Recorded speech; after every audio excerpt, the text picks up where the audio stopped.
बिस्मिल्लाहिर्रहमानिर्रहीम। अस्सलाम वालेकुम नाज़रीन, ये बहुत छोटा सा व्लॉग अफ़गानिस्तान की सूरत हाल पर मैं कर रहा हूँ। इसमें दो दिन पहले जो मैंने व्लॉग किया था अफ़गानिस्तान के बारे में, इसमें बताया था कि पंजशेर के एक बड़े हिस्से पर जो मेजॉरिटी हिस्सा तो नहीं है लेकिन बड़ा हिस्सा है, उस पर तालिबान ने कब्ज़ा कर लिया है और बाकी पंजशेर भी किसी न किसी वक्त बहुत जल्दी सरेंडर कर जाएगा। और जिसकी वजह मैंने ये बताई थी कि वहाँ अवाम इनके साथ नहीं है, शुमाली इत्तेहाद वालों के साथ। तो अब सूरत हाल ये है कि ये पंजशेर के 7 में से 6 ज़िलों पर तालिबान का कब्ज़ा हो चुका है। जो 7वां ज़िला है वो निस्बतन बड़ा है, ज़्यादा मजबूत है और ज़्यादा फोर्टिफाइड है, इसलिए वहाँ तालिबान को ज़्यादा ज़ोर आजमाई करना पड़ेगी। और ये जो बाकी 6 ज़िले इनके कब्ज़े में आए हैं तो वहाँ कोई बड़ी जंग नहीं हुई। ये 7वें ज़िले में बड़ी जंग हो रही है लेकिन वो बाकी 6 में कोई इतनी बड़ी जंग नहीं हुई। वजह यही थी कि अवाम का ताबन शुमाली इत्तेहाद को नहीं था, वहाँ से उनके फ़ौजी पसपा होते गए और उनके कुछ लीडर ताजिकिस्तान मफरूर हो गए। ये खबर सही है कि जो अमरुल्लाह साले है वो नहीं भागा, वो पंजशेर ही में है। लेकिन मैंने अपने व्लॉग में अमरुल्लाह साले का नाम नहीं लिया था, कुछ और लीडरों का नाम लिया था और उसमें कोई शुबा नहीं है कि कम से कम 2 लीडर ताजिकिस्तान भागे हैं और एक की इतला ये है कि वो इंडिया पहुंच गया है। और अमरुल्लाह साले ने जो अपने ताज़ा वीडियो पैगाम में ये कहा है कि अगर तालिबान बाकी इलाकों से अपनी फ़ौज निकालने और मुज़ाकरात करें तो मैं सरेंडर करने के लिए तैयार हूँ। ये एक बेमानी सी पेशकश है, क्योंकि तालिबान ने जो 6 इलाकों पर कब्ज़ा किया, 6 ज़िलों पर, वहाँ से फ़ौज वो अगर निकाल लेते हैं तो इस बात की क्या गारंटी है कि अमरुल्लाह साले के दस्ते फिर वही साबिक़ पोजीशन पर नहीं आ जाएंगे। तो ये उसका एक बेमानी मैसेज है, लेकिन ये उसकी कमज़ोरी की दलालत कर रहा है, क्योंकि जब कोई आदमी कमज़ोर होता है तो तभी वो ये कहता है कि वो इस तरह की चाल चलता है। अच्छा, यहाँ ये 6 ज़िलों और 7 ज़िलों की जो बात है, उसमें ये बताना ज़रूरी है कि ये पाकिस्तान के ज़िलों जैसे नहीं होते।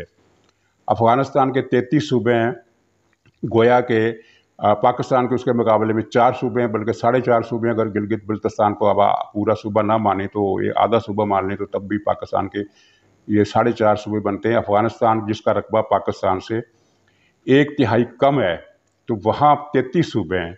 अमलन वहाँ के जो सूबे हैं पाकिस्तान के ज़िलों के बराबर हैं।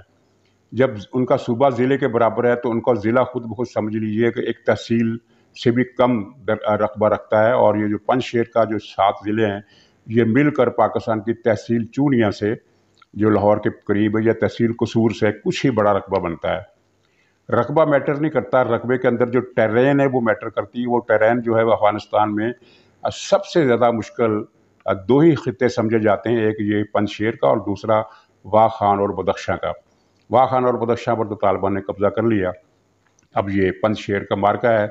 और ये मेरे ख्याल है, मुझे तो नहीं लगता कि ये ज़्यादा अर्सा चलेगा, ये जल्द ही सरेंडर इसको करना पड़ जाएगा, क्योंकि फ़ज़ा और हवा जो है वो इस वक्त अहमद शाह मसूद, मरहूम के बेटे अहमद खां मसूद के ख़िलाफ़ चल रही है। दूसरी तरफ अमेरिका का दबाव पाकिस्तान पर ये बहुत ज़्यादा बढ़ गया कि तालिबान को हर सूरत मनवाओ कि वो एक वसीउल बुनियाद हुकूमत बनाए। वसीउल बुनियाद हुकूमत से मुराद है कि उसमें करज़ई का ग्रुप भी शामिल हो, अशरफ गनी का भी हो, शुमाली इत्तेहाद का भी हो, ताजिक अलायंस जो ताजिक फोर्स है उनका भी हो, और उसमें हज़ारा के कबाइल भी शामिल हो और हिज़्ब इस्लामी भी शामिल हो, और दूसरी जमातें जो अब्दुल रसूल सियाफ की पार्टी है उसको भी शामिल किया जाए, और जितनी भी वहाँ यानी धड़ेबंदियाँ और जमातें हैं सबको शामिल किया जाए। चुनांचे पाकिस्तान इस दबाव में आना ही था और उसने वो दबाव कबूल किया और वहाँ वफद भेजा काबुल में, जिसने वहाँ हिकमतजार से भी मुलाकातें की और तालिबान के भी कुछ दूसरे सफ़ के लीडरों से, बाज़ लीडरों से उनकी मुलाकातें हुई हैं। तो वो उन्होंने कोई ठोस जवाब दिया या नहीं दिया इसकी खबर तो जारी नहीं हुई, लेकिन जो दूसरे ज़राए से जो बड़ी वाज़ेह खबरें आ रही हैं वो ये हैं कि तालिबान अगले हफ्ते जो हुकूमत का ऐलान करेंगे उसमें अपनी मर्ज़ी से वो ओहदे तकसीम कर रहे हैं। और इसमें सिलसिले में ये भी खबर आप तक शायद पहुँची है कि नहीं, जो हैबतुल्लाह साहब हैं, मुल्ला हैबतुल्लाह साहब, वो उनको अफ़गानिस्तान की अबूरी हुकूमत का सरबराह बनाया जा रहा है। ये वो सुप्रीम लीडर होंगे या सदर होंगे, ये अभी वाज़ेह नहीं है, अगले हफ्ते पता चल जाएगा। लेकिन इस बात का इम्कान नहीं है कि वो उन्होंने पाकिस्तान का मुतालबा, दरअसल जो अमेरिका का मुतालबा है, वो मान लिया है। वो करज़ई और अशरफ गनी इन सारे ग्रुपों को हुकूमत में जगह देने के लिए तैयार नहीं हैं। वो सिर्फ शुमाली इत्तेहाद को حکومت میں شریک کرنے کے لیے تیار ہیں، لیکن اس کو جو وزارتیں دیں گے ان کا حصہ اس سے بہت کم ہوگا جتنا شمالی اتحاد مانگ رہا ہے۔ چنانچہ شمالی اتحاد کے سامنے دو ہی رستے ہیں، یا تو وہ انکار کر دے یا جتنا حصہ اسے ملتا ہے وہ مان لے۔ لیکن جس طرح کا مطالبہ وسیع البنیاد حکومت کا امریکہ نے کیا ہے، وہ طالبان نے اسے یکسر مسترد کر دیا ہے عملاً، اگرچہ اس سلسلے میں ان کا کوئی بیان سامنے نہیں آیا، لیکن آپ دیکھ لیجئے گا کہ اگلے ہفتے اور یا 2-3 دن کے اندر اندر ان کی طرف سے جو خبریں سامنے آئیں گی ان کا خلاصہ یہی ہوگا کہ انہوں نے امریکہ کا یہ مطالبہ مسترد کر دیا ہے۔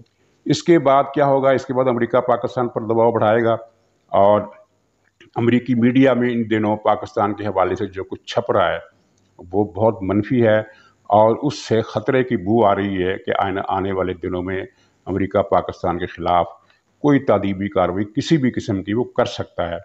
پاکستان اس کے سامنے مکمل طور پر سرنڈر ہے۔ آپ نے دیکھا ہوگا اس کے فوجی پاکستان میں آ گئے ہیں، جو پاکستان کی تاریخ میں پہلا موقع ہے کہ پاکستان کی سرزمین پر غیر ملکی فوجی ایک سے زیادہ مقامات پر موجود ہیں۔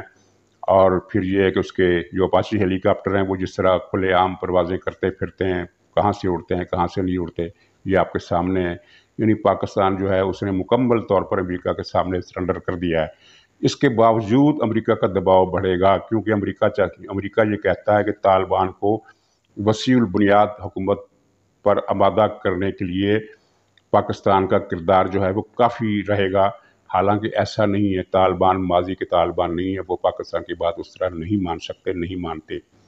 تو پھر امریکہ کیا کرے گا اور ہمارے پاس کیا آپشن ہے، اس کا نہ مجھے پتہ ہے اور نہ ان کو پتہ ہے جن کے پاس آپشن ہوا کرتے ہیں۔ تو خدا سے خیریت کی دعا کے ساتھ ناظرین، انہی چند کلمات کے ساتھ میں خدا حافظ کہتا ہوں۔